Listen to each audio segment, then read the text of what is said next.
Good morning. All right, we're getting started for the morning today. Work on this for a little bit today. I am going to start working on putting the carburetor back together.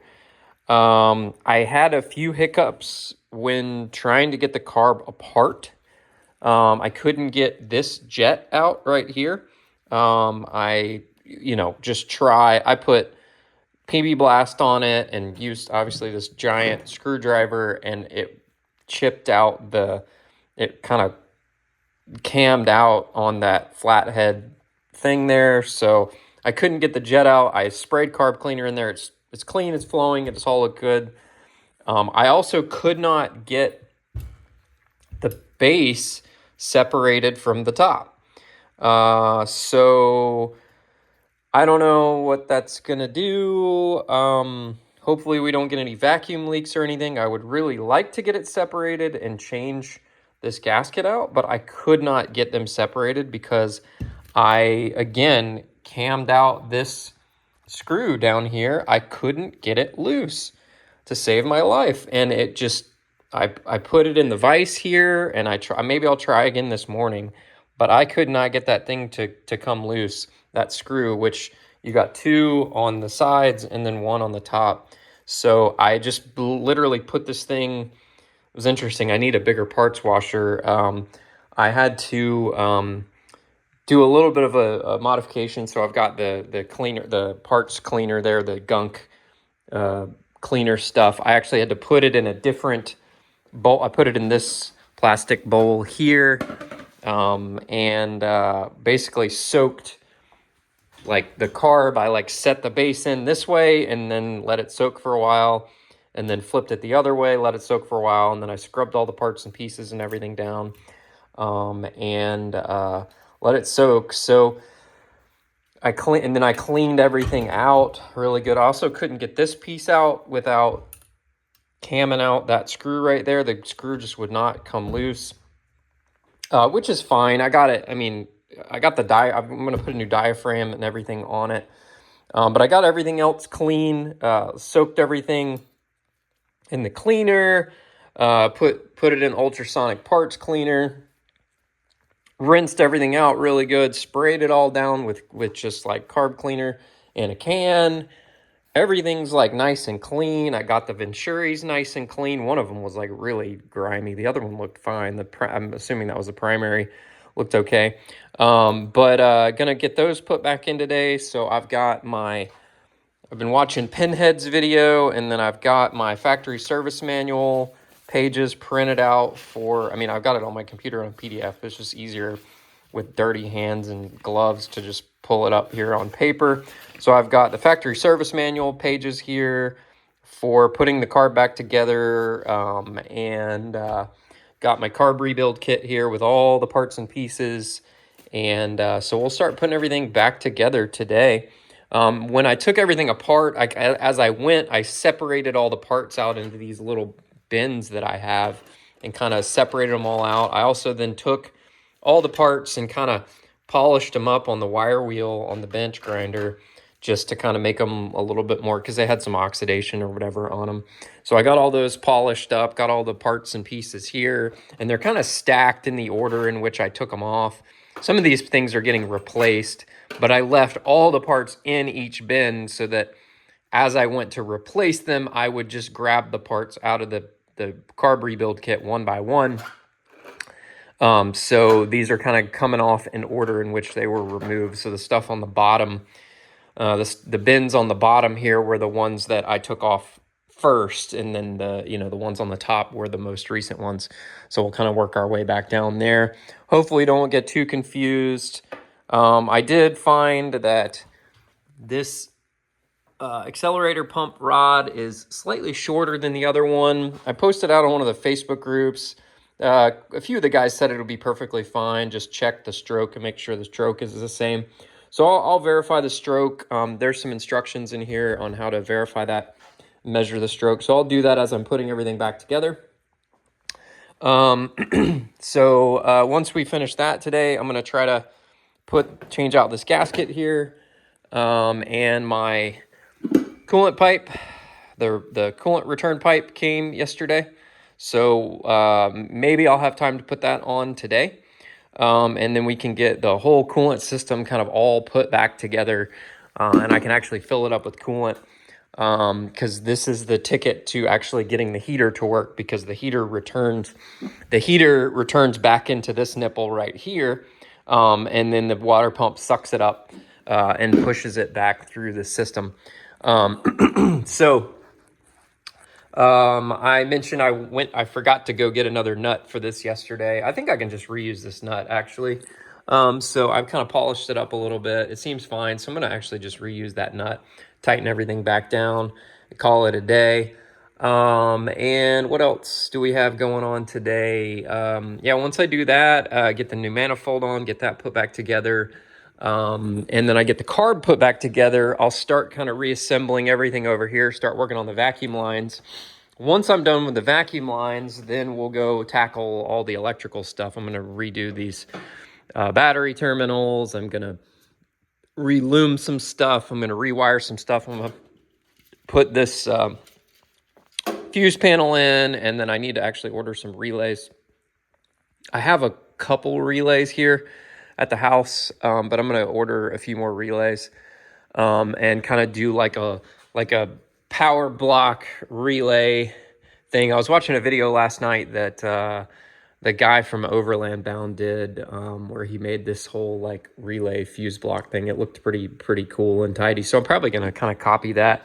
It's pretty cool. We'll use this Blue Sea fuse box and do that. And like I said, we're going to do a I'm going to do one under the hood and one in the car. So I'm going to separate it. We'll have two different fuse boxes. That way we don't have to run all the way back to the engine bay every time with all the wiring. So we'll put one I'm going to probably put it where the glove box is. I was thinking about it, talking to my buddy yesterday who has a 3D printer. And I think what we're going to do is maybe 3D print a shallower glove box with some kind of door behind it, and then I'm going to put the fuse stuff and everything like back here behind where this is, and that way it's kind of like hidden behind, and then we'll have a little bit of a glove box with a little bit of storage space.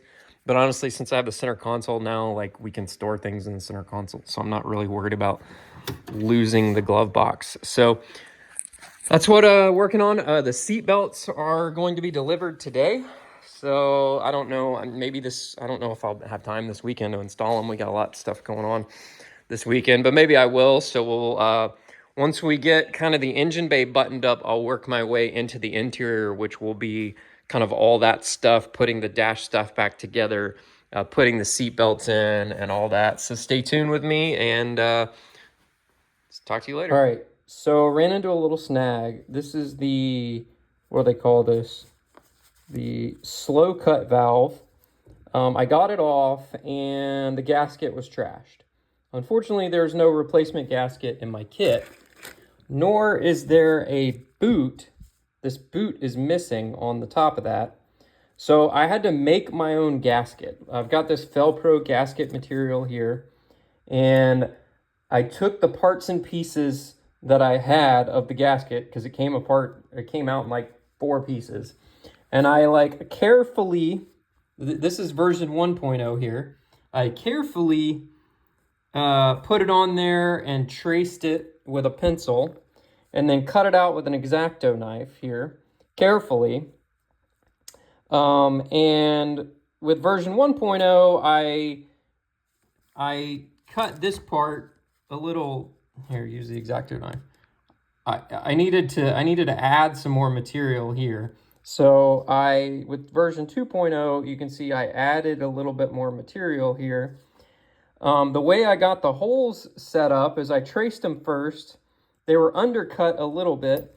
And then I took my calipers here and determined that this is a 6mm outer diameter of this little protrusion there. And I found a 6mm drill bit right there, 6.0mm. I happen to have some metric drill bits, which I was lucky there. I suppose you could use standard. I don't know that it matters much if it's slightly off. And I basically, by hand, slowly back and forth, Now I cut the initial hole with the X-Acto knife, and then I slowly trimmed it with this. And then I slid the gasket all the way down to the solid part because it's gonna leave like kind of a burr around the edges. And I went around the perimeter and just kind of trimmed with the gasket. Imagine the gasket on here. I trimmed the excess off that was kind of mushrooming out to make the gasket nice and flat. And then for this little bit, I kind of like cut just a little bit of a square with my X-Acto knife. And then I just spun the X-Acto knife, twisted it. And then again, I found this other bit that was the same. This is a standard size bit. That was the same kind of diameter as this hole. And I just slowly back and forth kind of reamed it out and then slid it down to the solid part, did the same thing, trimmed it off, and then slowly kind of pressed it on here. And I had a little excess around the outside, so I just carefully trimmed it with the X-Acto knife, blowing off all the dust and all that. So I've got a new gasket made for this now. Hopefully that seals okay. We'll find out. And again, worst case scenario, if I screw all of this up, I'll just buy one of the City Racer carburetors. I'm trying to avoid doing that because, you know, this carb rebuild kit was like 60 bucks. Obviously, I got a bunch of my time here to think about. I probably, from a time perspective, would have been better off just buying a whole new carburetor. But either way, let's give this a shot. And I don't know what I'm going to do about not having a boot, though. I don't know if I have like some rubber around here and I can make my own boot out of something else. I don't even know. I may try to run it without a boot. I don't know if this leaks gas or not. I really don't know. It functions okay. You can see it functioning all right. But it doesn't have a boot. And when I cleaned it with carb cleaner, I did see some carb cleaner seep out this seal here. So I don't know if there's a bad seal in here. Well, again, we'll find out if there is. And I may have like an issue. I don't know. This is for the secondary, from what I understand. Reading some posts on mud and all that stuff. So we'll find out. But these are the problems you encounter.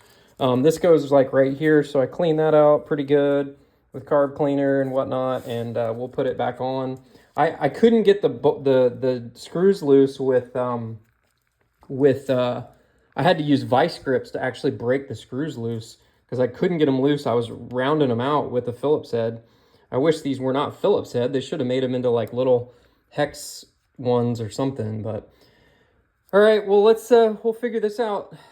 Stay tuned for more. Setback number 2 that we need to overcome is the linkage for the diaphragm that opens up the secondary.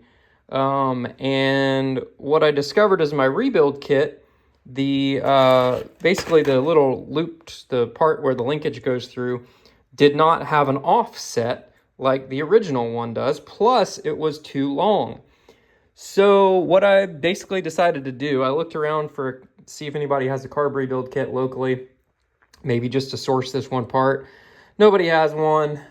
So what I'm actually going to do is I'm going to basically weld this together. I took my calipers here and I figured out the distance, like how long the rod is from the old one. And I cut the top of the old one off and I cut the top of the new one off. And I'm going to basically just tack weld these back together. So hopefully this works. I think it should work, and we'll see what happens. So we got her all welded together. It looks good enough to me. It's not like exactly pretty, but I used the magnet. What I did is, as you can see, I kind of ground down. I just stuck it on this metal rod. I grounded it down so we get a good ground connection. I ground off the paint off of the end of this magnet, grounded all the paint off of that into the magnet, and actually just used that, stuck it to there, used this to hold it together. Again, I verified the distance with my calipers before I welded everything together. And I just basically gave it a quick tack right there. And then I removed it from the magnet and then kind of flipped it over and then kind of tacked it as I went around. So gave it a tack, let it cool off, gave it a tack on the side, let it cool off, gave it a tack on the other side. And then I just took it, again, cooling it off each time. I dipped it in some water. Well, that's parts cleaner, but water, I mean, it's mostly water. And that way I didn't want this rod to get too hot and actually melt the rubber of the diaphragm. And then I carefully ground it down with a flap wheel right here, kind of smooth. ground the big bumps off of it, and did it so the sparks were spraying away from the diaphragm so we didn't do any damage to the diaphragm, and got it nice and cleaned up. So I'm just going to give it a quick little blitz with some silver spray paint and set it aside and let it dry. All right, so carb is back together. Took me pretty much all day to do this. Hope I did everything right. Seems like it's all right. I had referenced a bunch of pictures that I had taken and the factory service manual and Pinhead's videos. Put everything together. Like I mentioned before, I couldn't get one of the jets out, and there was one of the ball valve things for the, I think it was the power valve, not the power valve, the, I forget which one, but anyways, I couldn't get it out. So I just left the other one in. I did verify it operates. I cleaned it out really good with carburetor, so that's carburetor cleaner, that's good. Replaced some of the gaskets and the diaphragms. I had to weld, as you saw in the other video, I had to weld this actuator rod here to make that one work with the new diaphragm that I had.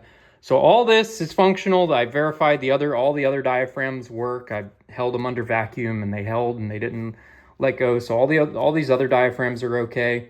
I'd imagine they might go out one day, but we'll find out.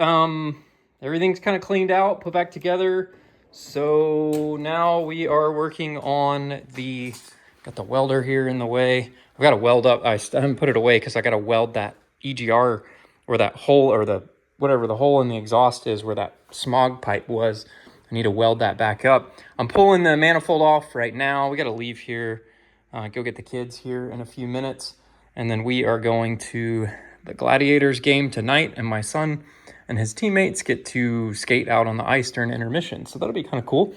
So we got to leave early because traffic getting to Gwinnett Arena from our house in Canton sucks donkey balls. It's going to take forever to get there because it's 5 o'clock on a Friday. So anyways, working on that. I'm going to pull the manifold off here in just a minute and change the gasket out. Got the new gasket right here. Put a new gasket on, put the manifold back on, and yeah, that's the plan, Stan. So stay tuned. Oh, yeah, and I got the new seat belts. Seat belts came. So we got all new seat belts here. Went with the top button things instead of the side buttons. Yeah, I know it's not kind of old school, but I kind of like those buttons better. There's the front. These are the front seat belts. These are the back seat belts. So we got all the seat belts and all the hardware and everything that we need to put the seat belts in.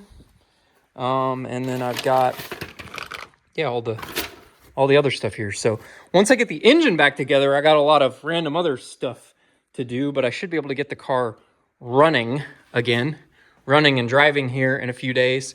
My AC computer thing that I ordered from eBay from Corsetti Cruisers shipped out. It's coming from Ohio, so it shouldn't take that long to get here. So that'll be here in a few days, and we can start putting all this stuff back together on the inside and fix all the wiring and whatnot. So stay tuned.